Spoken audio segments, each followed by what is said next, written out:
mag-glorify si God sa sports. Ang pinaka-best way na mag-glorify natin si God sa sports ay ipakita sa bawat laro ang power ni God sa ating buhay.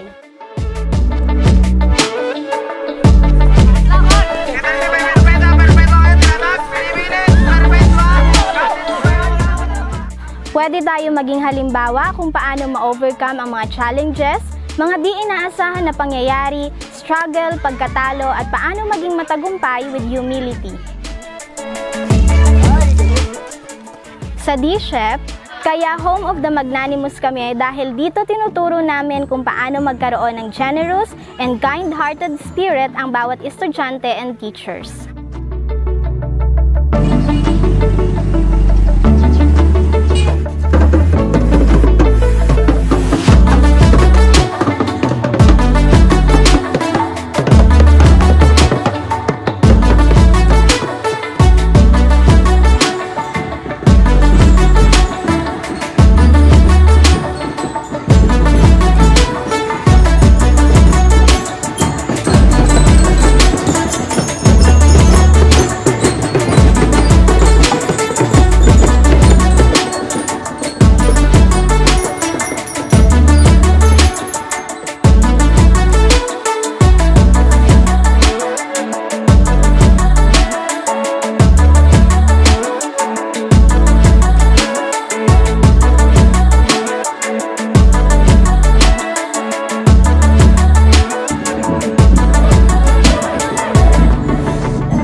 Sa paglahok sa sports, tayo ay natututo ng discipline, obedience, and good sportsmanship, and higit sa lahat, fairness and integrity during competition and training.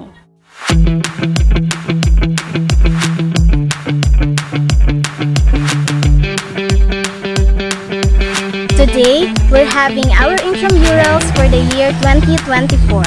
Welcome to D-Chef Foundation Academy Intramurals 2024-2025 with the theme Strive for Greatness, Play with Heart, and may God bless us all. Thank you.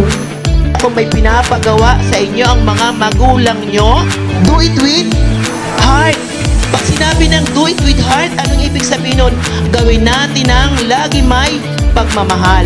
Ang paglalaro o ang intramurals, hindi lamang dito kayo hinuhubog sa isip, hinuhubog din kayo dito physically.